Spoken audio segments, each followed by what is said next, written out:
Hello students, मैं मोहम्मद उसामा। और ये जो आप देख रहे हो ना पीडीएफ, जिसे मैं स्क्रॉल कर रहा हूँ, ये इन्फॉर्मेशन बुलेटिन है नीट 2021 के लिए। तो आप अगर नीट एस्पिरेंट हो तो आपको ये इन्फॉर्मेशन बुलेटिन को ज़रूर एक बार आपको विजिट करना चाहिए। इसमें बहुत इन्फॉर्मेटिव चीज़ें होती हैं, सिलेबस होता है, एग्ज़ाम का पैटर्न होता है, और भी कोई नई चीज़ है जो कि इस बार नया अपडेट हुआ है तो आपको पता चलेगा।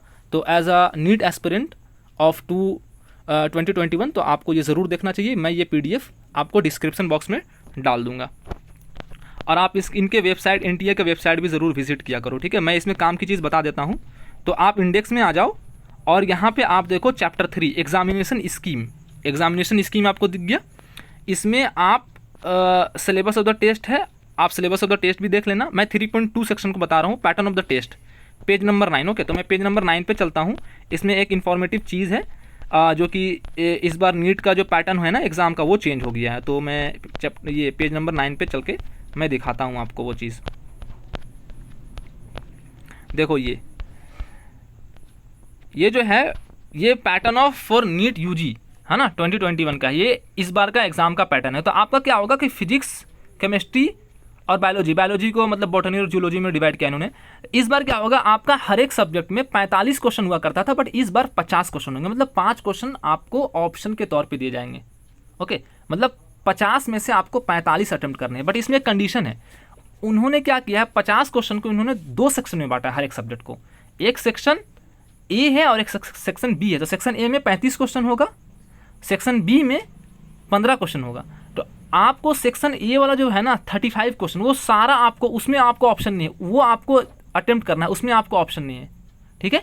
और जब ये जो सेक्शन बी है ना, सेक्शन बी में आपको 15 क्वेश्चन है, उसमें से आपको 10 क्वेश्चन करने हैं। तो यहाँ पे आपको फ्लेक्सिबिलिटी दी गई 5 क्वेश्चन की। तो आपको बेसिकली 50 में से 45 ही क्वेश्चन करना है, बट फ्लेक्सिबिलिटी आपको जो ऑप्शन है वो सेक्शन बी में है, ना कि सेक्शन ए में। तो सेक्शन ए कंपलसरी है। यही चीज़ तीनों सब्जेक्ट में अप्लाई होती है, केमिस्ट्री में भी, बायोलॉजी में भी और फिजिक्स में। मैंने बताया इन्होंने बोटनी और जूलॉजी का डिवाइड कर दिया है बायोलॉजी को, तो आप इसको अकॉर्डिंगली देख लेना। चूँकि पहले बायोलॉजी में 180 को ये क्या 90 क्वेश्चन होते थे, और इस बार भी आपको 90 ही अटेम्प्ट करने हैं, ठीक है। 45 और 45, बट क्वेश्चन होंगे टोटल 100। ओके, बोटनी के 50 होंगे, जूलॉजी के भी 50 होंगे, बट दोनों में 5-5 आपका ऑप्शन है सेक्शन बी वाले पार्ट में। तो टोटल आपका 720 मार्क्स का ही होगा एग्जाम, 3 घंटे ही मिलेंगे। बट आपको ये बोल लो कि ओवरऑल 20 क्वेश्चन का आपको फ्लेक्सिबिलिटी मिला हुआ है सेक्शन बी वाले पार्ट में।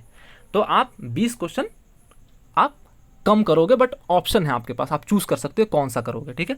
अब ये क्यों हुआ, ऐसा पैटर्न क्यों इन्होंने किया, तो ये मैं गेस कर सकता हूँ कि यार ये ना due to reduction in syllabus हुआ।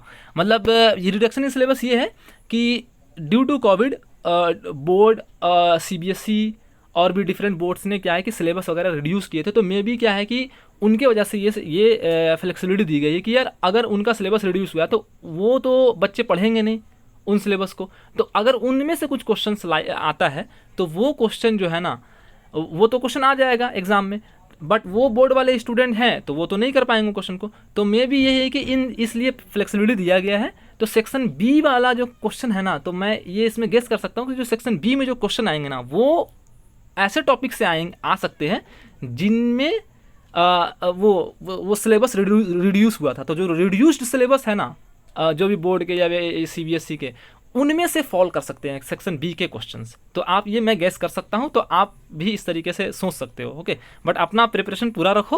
ओके, ये डिस्क्लोज नहीं किया है उन्होंने कि क्या होगा नहीं होगा, बट ऐसा गेस कर सकते हैं, ठीक है। और इसमें एक इम्पॉर्टेंट बात यह है कि आपका सिंगल करेक्ट ही होगा, +4 मिलेंगे अगर सही होगा तो, और वरना ये आपको -1 मिलेगा, ठीक है। तो यही मेरे को अपडेट देना था, ठीक है। तो thanks for watching this video.